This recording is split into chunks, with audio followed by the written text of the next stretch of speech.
I'm Andy. I'm Melissa. And I'm Jack. And together we've spent the last year restoring our steel sailing yacht. Over the last year we've done most of the big metal work and welding. Most of the painting. And over this winter we're working on whatever jobs we can fit around the terrible weather here in North Wales. Once she's ready to float, we'll be setting off to sail around the world as a family. Come along with us on this epic journey. Nigel's come to join me at the boat, and Nigel can actually weld and is actual proper engineer, and he's already got stuck in at the back here. Hi. So this is Nigel. He's going to be doing, by all accounts, quite a bit of work for us. We keep coming up with more and more ideas, which is fantastic. So what we're doing today is plugging up these little holes at the bottom of the transom where water is getting into the sugar scoop and leaking in, and that should be the last of the places where water can get into the boat, which will be fantastic. I've just got to go and gopher. I'm the gopher today, going to fetch tools. So Nigel's already working under there, grinding away, and he's requested that I go and cut a patch to go into a bit that he's grinding out. So I'll go and do that. Back in a sec.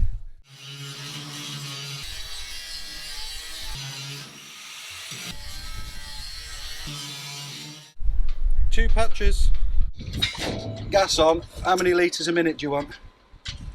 I normally work on about 15. Yeah, 15 to... You don't want more. In a confined space there, no, that's fine. 15, 18. When you're in a confined space, there's a big misconception with welding.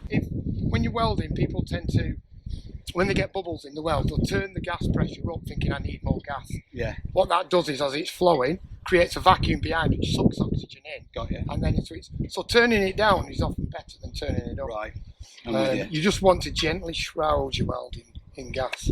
Fantastic. So we've got our plates. I thought you were going to do a square, but we'll do it. It'll be all right. Fair enough. Square's good. The squarish.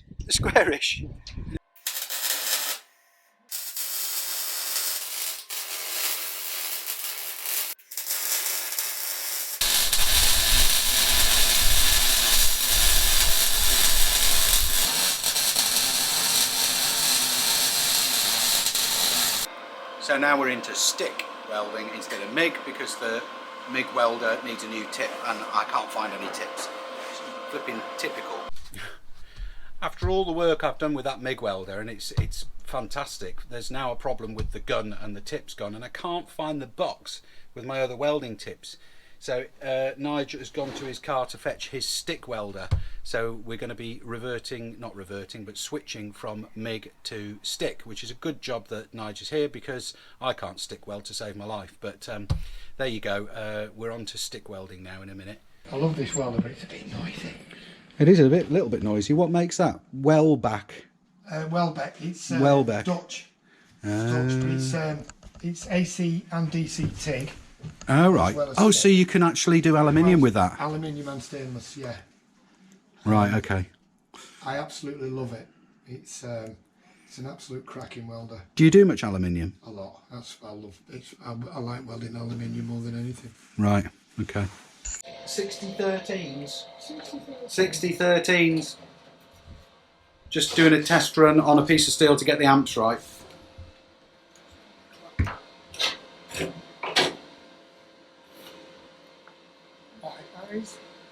Yeah.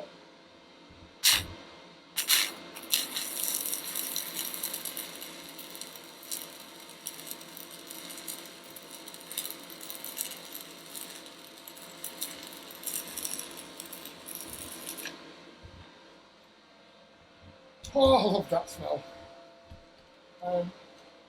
It's hard to tell, but it sounded a little hot, but no, it's alright. That's alright, isn't it? Yeah. Could you see? Looks good to me. It must be hard from where No, I can see. I don't think you can see that little ring of light around the end of the rod. Yeah. That's how I know I'm at the right distance, I've got the right arc length.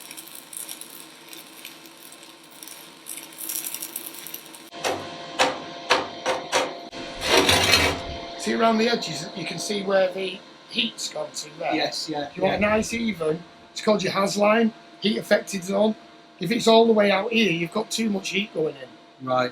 You want it nice and even going round. 5 mil all the way around. And what goes wrong is people are welding thin stuff to thick stuff, and the thicker the metal, it soaks the heat out of the weld. Yeah. So you turn the heat up to try and weld it, and you'll have a small has line on the thick stuff and a big one on the thin stuff. That's because you've concentrated too much of your welding. You don't want it 50-50. No. So if you've got thicker metal, this will really help you when you come to weld like some of your Stringers and ribs. Your stringers and your ribs. If they're thicker metal, then you want to concentrate more of the angle of what you're welding into, or even with MIG, more of the heat Onto the thicker metal. thicker stuff. Yeah.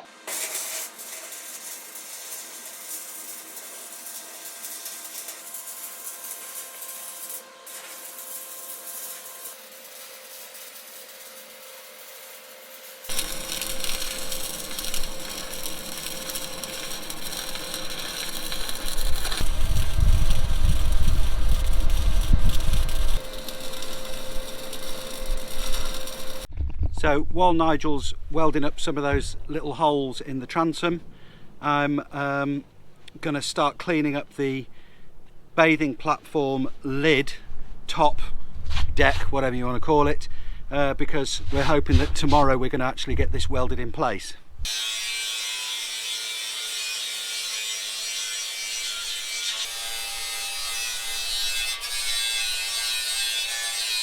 It's the next morning and we're getting kitted up to weld the bathing platform lid in, and what we're hoping to do is weld the top, the metal top on, not adhere in the opening hatch, because I want to buy a new one in white because the one I've got is black, and then what I want it to do is rain, because I want that whole bathing platform to fill with water, because we've done all the repairs to the lower bit of the transom. Over the years water had got down inside there and it had created just a few small patches in the very bottom of the transom. They've all been repaired now, which is great, and the test of that of course is to fill the bathing platform with water and see if it leaks, and I don't think it will, but if it sits full of water for a couple of weeks and then we come back and it is fine, it's only rainwater anyway, I'll pump it all out and then it'll be alright. We need the plate up there, you know. Yeah, I'll go and get my plate, get my PPE. The bathing platform sits on the lip all the way around the edge, and it also sits on two supports that we've welded in to stop it bowing. So we're just drilling some holes through the top of the bathing platform deck so we can plug weld through onto those supports to stop it just vibrating and chattering up and down, that's all. So I'm going to be a weight standing on the bathing platform. I'll try not to stand on the rods. I'm actually weighing this down just here while Nigel plug welds those holes. I'm not wearing my welding mask, but I'm not going to look. I'll let you look though, because it won't hurt you, because the brightest light you're going to see is what comes out your telly. Turn them amps up to 80.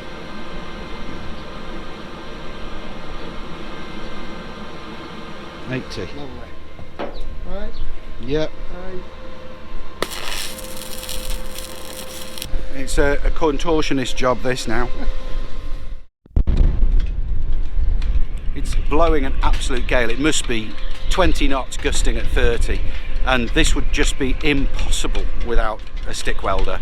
So for most of the work that I do, the MIG welder is just perfect, and I can do a good job with it.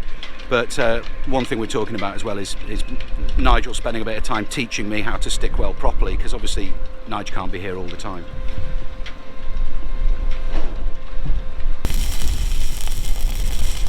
I'm actually watching what you're doing on the camera screen. I tell you what, where you're stood, bending it like that, it means you've got a pair of C thingies, haven't you? Yeah, I've got a pair of clamps, so I've got to stand right on the lip to clamp it down, and I can either use a welding clamp or put on some stilettos, I suppose, but I haven't got my stilettos with me, so it'll have to be a welding clamp. If you're wondering, by the way, yes, we're going to be cleaning out the inside of that and painting it, but I can do that when Nigel's not here. I don't want to take up the entire time of Nigel being here cleaning up the inside of that. What's it?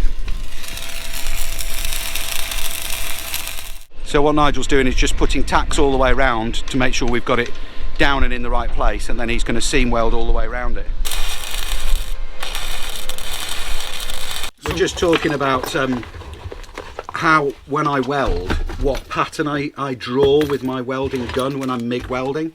So and what the difference is between MIG and stick for that. The way you weave, it all depends on, I mean, I'll have several different ways that I weave based on what I'm welding, whether it's a fillet weld, which is in a corner, right, or a butt weld, or whatever. Depending on what you're welding to. Now, when we come to do the stays, yeah, you've got 10mm thick stays. The chain plates. Yeah. Yeah. And you've got 4mm deck that you're welding them to. So when you go to weld that thick stuff, this is a stay, and you've got your plate. If you just go in at 45 degrees and weld that, right, then you're getting the same amount of heat in the 4mm plate as the 10mm plate. Yeah. And the 10mm will try and soak up that heat. Now, if it was the other way around and the thin stuff's at the top and the thin's at the bottom, you weave the opposite way. You'd do the weave the opposite way. You'd go anti-clockwise instead of clockwise. But a technique I picked up only a few years ago from a really old-time welder that I was chatting to, and he did one and he called it bananas. Oh, right. Because he welds, so let's say your thick stuff's at the bottom, because it generally is. Generally, in engineering, you've got a thick beam or whatever it is at the bottom, and you put in a thinner bracket on the top, say, like that. The way he would weld, the pattern he does is he calls it bananas, and you go along and then up like that, because it looks a bit like you've got a bunch of bananas. So that way you're carrying the pool and you're just flicking it into the top to make sure you get fusion, but most of the heat is in the bottom where the thick stuff is. Nigel is now going to seam weld all the way around that bathing platform lid. I'll take my glasses off, hang on. It's actually bright and sunny, which is why I've got my tinted goggles on. But Nigel's going to weld on the platform now, and I'm going to go and fetch my new bowsprit from the back of the van and have a little test fit of it to see how it looks in the front of the boat. Moment of truth.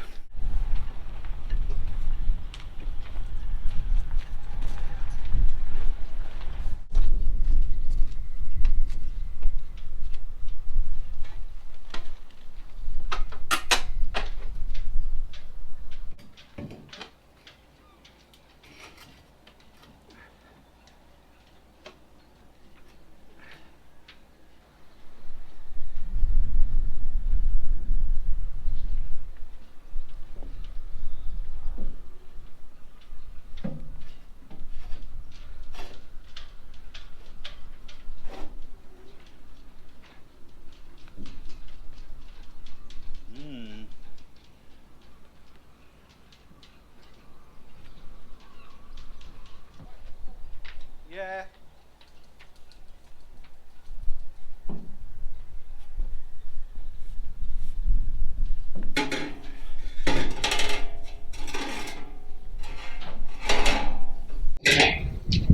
Looks the part, but would you be happier if I tack it up like that and then you TIG weld all the way around? Well, if I make it. No, that sounds horrible. No, it doesn't at all. I mean, this is the best I can do with my MIG. But if I tack it together like this and construct it. Well, you can see the principle of how this is going to work. We've now got to figure out how to attach the aft end of the platform to the sides of the top side, which we were just having a little chat about up there. It's not going to be too difficult. One of the issues we've discovered is that the forward portion just forward of the fair lead is actually bent out slightly, so there's a slight difference in the tolerance either side. But that's all fixable, and that's why I've brought it to test fit it to see what modifications we need to do to get it to fit properly.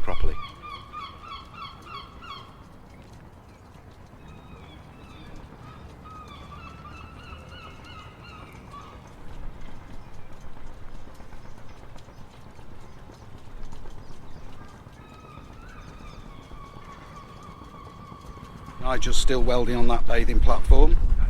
I think the plan is he's going to put a root weld in, but he needs to get some bigger rods to put the cap weld on, or some different rods to put the cap weld on. So he's going to put the root weld on, and my inclination is to get some paint on it and make it look nice. And he said, no, don't paint it, leave it, because he'll be coming back in a week or two to put the cap weld on, and he'd rather I just left it. But this is my new bowsprit, look at this. What I need to do obviously is finish making this tidy up. I've got to fill in these bits, finish off where it's going to meet the sides of the hull and devise some way of attaching it there, and cut the slot for our new Mantis anchor and create an anchor roller kind of arrangement so that the anchor can come up to there, and then obviously figure out how the pulpit is going to mount onto there as well. And we've been looking at the pulpit. I had got it with me in the back of the van. Going to make a new pulpit for us with a step through so that we can do bow to mooring and put the passerelle out on the end of the bowsprit. And he's also going to take the whole steering pedestal back home, because I've stripped it down and rebuilt it, and he said, oh, I can do a better job than that, let's get it whole completely refurbished. So he's going to take it back and rebuild it, have the aluminium bits repowder coated, polish up the stainless, and get it all running nicer than I got it back together. It was okay, but he's being a proper engineer, he can feel some notching in the gears, and he's like, no, that needs shimming properly so that it's nice and smooth and works perfectly. So honestly, I can't thank this guy enough. He's taking my good jobs and making them into brilliant jobs, which is what we need, really. So there's even more interesting stuff going on. Nigel's put a root weld round the bathing platform. He's going to come back and put a cap weld on it in a week or two. In the meantime, we're also having a look, I'm sorry, out of breath. We're also having a look at the cutlass bearing housing and how we're going to sort that out, because the back of the cutlass bearing housing is completely shot to pieces. So we're going to make a new part for this. There's enough clearance to get the prop off without getting the rudder off, although we will be taking the whole rudder off at some point as well. But for now, we want to try and get the cutlass bearing shifted. I'll need to borrow a prop puller or make a prop puller to get the propeller off itself. We could possibly try and get that split pan out and the nut off, and then they might even have a prop puller up at the shed, because that would be handy. But yeah, this is the bit that we're going to need to remake. That's a casting, and while we've got the prop off and the prop puller, the cutlass bearing apart, I would like to fit a line cutter as well. And as I was saying, the other thing that Nigel is doing is taking all of this lot home to strip it down and do a total rebuild. By the way, all of these things that Nigel is doing for me, which I'm immensely grateful for, they're also going to be on his YouTube channel. So you'll see the bits coming back and being footed to our boat, and you'll see little clips of the work that Nigel's doing in his workshop. But he's going to be putting the full videos of the bits that he's doing for us on his YouTube channel, which he hasn't started yet, but he's filming for and he's going to be editing for, and in return for the work I'm going to help him sort out his YouTube channel. This is the remains of an old gasket. Yeah. Well, obviously this is rotten. Yeah. That needs replacing. What I'm thinking is, again, I mean, what you're famous for, Andy, is, I mean, obviously the ideal thing would be to drop the rudder off. Yeah. Take the whole lot out. Yeah. The question is it possible to replace that flange without taking the prop off? That all depends on. Without taking the prop shaft out, you mean? Yeah. Yeah. Well, I think I'm happy to take the prop shaft out, because that prop shaft will be full of old manky grease. And what would be nice to do would be take the prop shaft out, cap the end, fill it with diesel, let it clean it out with a big brush, and get all the old grease out of there, and fit it brand new with fresh grease in the prop shaft. Yeah.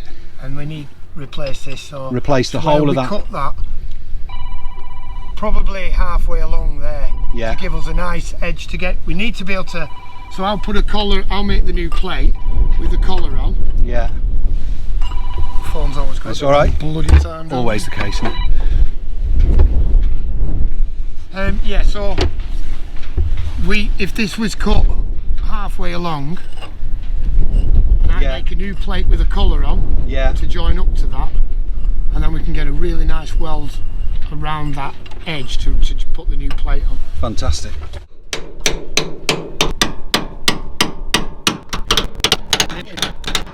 that's off more or less, pretty much. It's only the rubber in the cutlass bearing. It's only the old cutlass bearing that's holding it on. So we need to get this off, get the prop off, get that off, and then Nigel's going to take away that plate, take this away, make a brand new flange, cut through this and weld a new piece on there, because of course that's quite an important part of the boat. So new cutlass bearing housing, and we've also made the decision that we are going to drop the rudder completely off and replace all of the replace or service and fix all of the rudder post assembly as well. So this is it's turning into an even bigger job. I mean, it was already a big job, this boat, but we're going into the deeper depths now and starting to replace everything, I think. So the other thing that Nigel's taken back with him, this is the top swivel for our in-mast furling, which has snapped off at the top. So Nigel's going to fix that for us as well and make it all look shiny and new. I did contact Bowmar about that because it's a Bowmar system, and they got back to me. They didn't want to help us out in any way, really. They were prepared to supply the product, but it was ridiculous money, like crazy money for one of these, and it's an obsolete system. So their best advice was replace the whole thing, but that's not an option. It's far too expensive. So Nige, thank you very much. Oh, it's been a pleasure. We need to do a thumbnail. I'm going to steal him for another minute or two to do a thumbnail. Well, what an amazing guy Nige is. He's done so much work. I can't thank him enough, and he's taken loads of stuff away to make good and to fix, and he's coming back in a couple of weeks to do some more welding. It's just a huge weight off my mind to know that there's somebody else who knows what they're doing, looking over my work, making sure that it's good and adding so much value and so much better quality to the work that's going on the boat. So yeah, the least I can do is shout about his YouTube channel when he launches it. This may not be the end of the episode because I may add some more, but if it is the end of the episode, thank you so much for watching. We've not filmed as much as we would normally film because obviously with somebody new on the boat, I don't want to be sort of constantly pointing a camera in their direction, although he's used to that anyway. And of course we've just been catching up and getting along and having a good old natter, so and you don't want to watch that. But I hope that you've enjoyed the episode. If you have, please click the like button. Every like really helps us. Please remember to leave us a comment, and especially a big thank you to Nige in the comments. That would be great. And if you're not a subscriber, please subscribe. You know the drill. And otherwise, we'll see you next time on Sailing Melody. Thanks. Bye.